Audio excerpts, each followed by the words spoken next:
Beauty awakens us to life.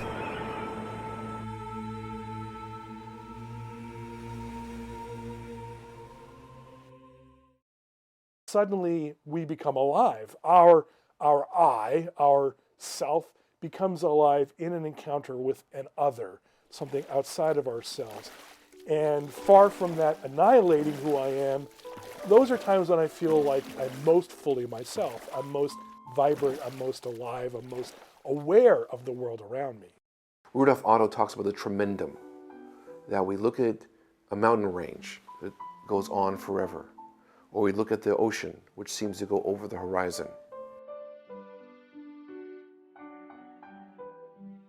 And we can look at the desert, which is its own landscape of eternity. It goes on uninterrupted. And when we place ourselves in that environment, in either sleep, dream, or wake, it itself is a beautiful place, because we're forced to confront our deepest, most sincere self and find out how many things are blocking us from seeing that real self. What's fabulous about the experience of beauty is it engages rationality. It engages my own ability to identify what's going on. Yeah, beauty is an activator. You know, it's sort of like that when you go to the chiropractor and they use those little machines to activate what's blocked energy, and it's a little thing, but it actually moves and starts moving the energy. Beauty is like that, activator.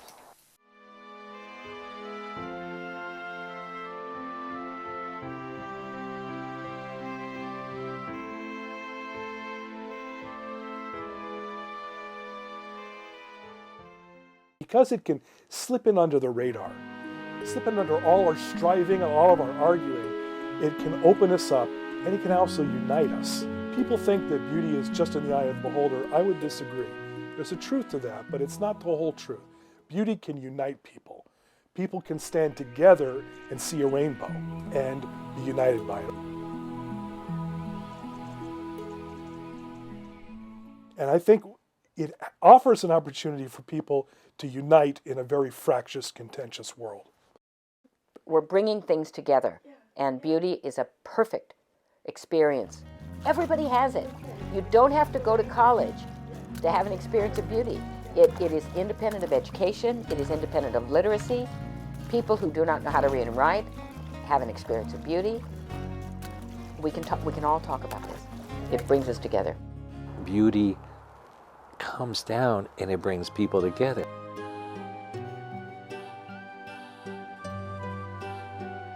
It's like being in a church where Iraqi women came into our space, which was a retreat.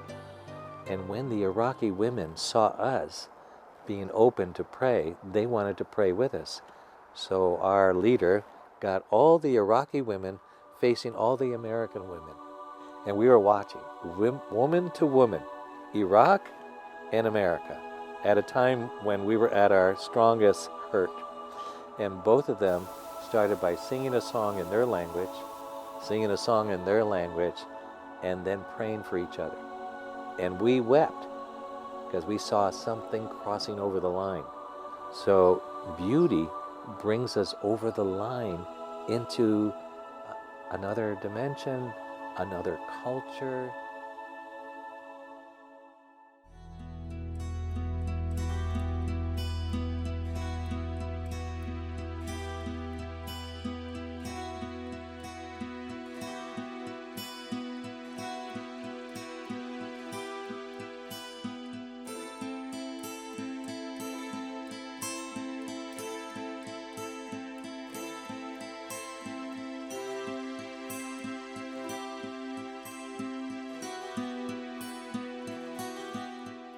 I think we're returned to ourselves. I think we come back to our true selves.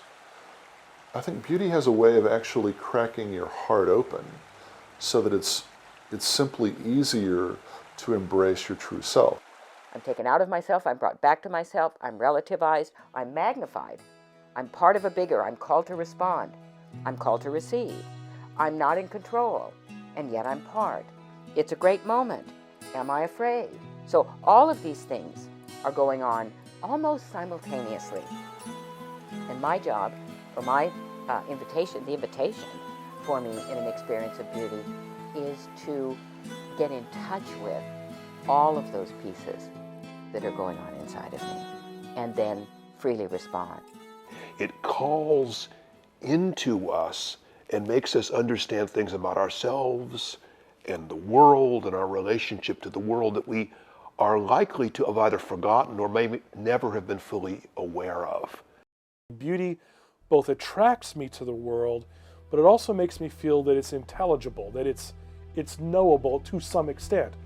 That mystery is this journey into this zone of knowing and unknowing. And so I do feel that I understand the truth of the world a little bit more. I would say at the same time, beauty makes me care about what is beautiful. There are different ways of knowing and expressing the world. And I think the most powerful is beauty. You know, when you see a new baby, when you look in the face of a new baby, when I look at the face of a new baby, I have a disarmed heart. I'm disarmed. So I'm defenseless because I'm not afraid. Beauty has that power to help us lay down our arms and just encounter reality with openness. And that involves being open to the fact that we might be hurt. That's part and parcel of the journey of beauty. That it's not all light, flowers, roses, and beautiful music. To be sensitive to beauty is to be sensitive to human goodness. And that opens us up to be vulnerable to suffering. I think that on one level, many people have described their experience of beauty being simultaneously an experience of pleasure and an experience of pain. For example, we will often think about beauty as something that makes our heart ache. There's a particular kind of poignancy to an experience of beauty that I think just opens you to the fragility and the preciousness of the world around you. And so I believe that what beauty does is both move the heart to care for the world, to realize that it shouldn't be taken for granted, that it's not the same old, that mystery is present in every moment and every possible place. And at the same time, beauty seems to me to speak of an order, of a kind of cosmic design.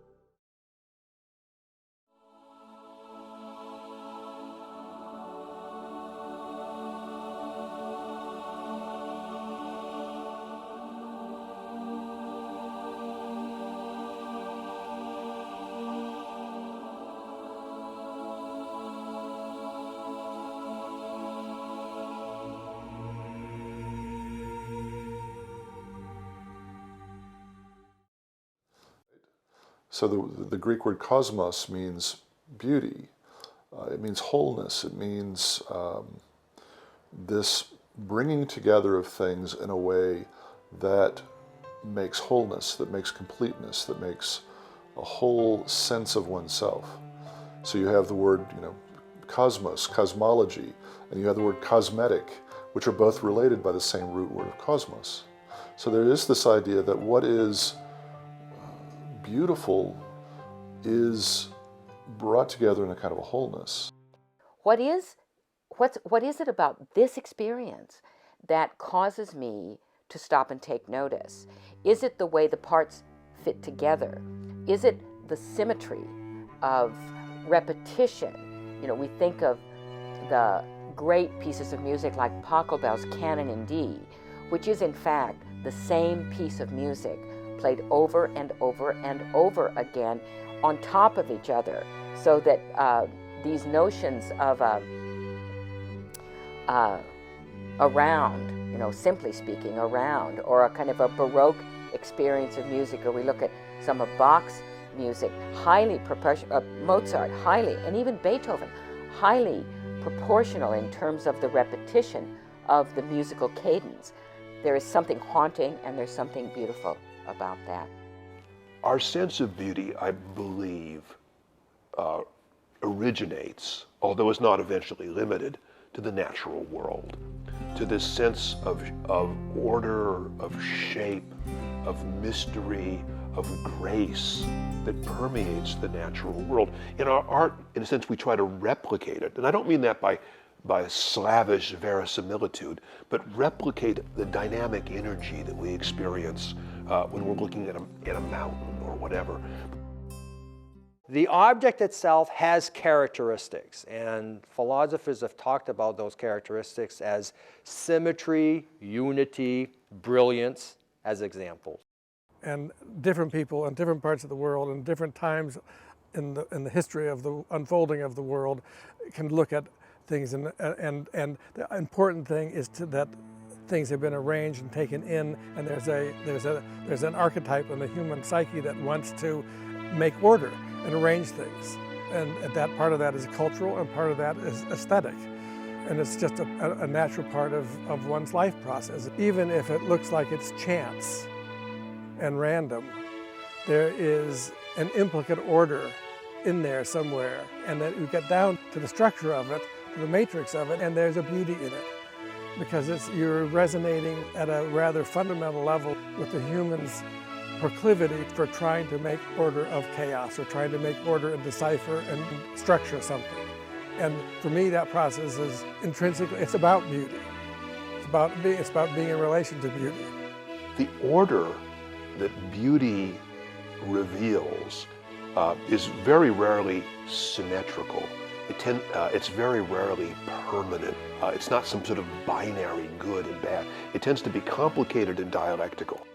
Since the beginning of humanity, people are searching for the underlying structure of things, regardless if the structure of the atom or the structure of an image. They look for the structure. I have a big problem with the latest art because it's skin deep. They're looking at what's on the surface, and they're really concerned with the image itself, not what's behind it. One of the great powers of photography, and if you're not careful, hindrances, is its documentary nature.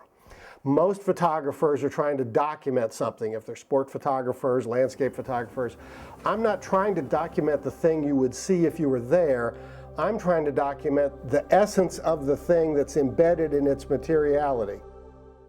I can take all the skins away. I can take away the colors, the shapes, that gives meaning to everybody else, and try to see what's behind it. And behind it, this rough, totem-like structure. And for me, I still can read the image that I started with. There are these moments in our lives where what we normally juxtapose as opposites suddenly come together. A wholeness is reestablished in a fuller and deeper way than I've been experiencing it before. It makes me feel a million miles away from the idea that the world is a random collection of colliding atoms. It makes me feel that there is something behind it all.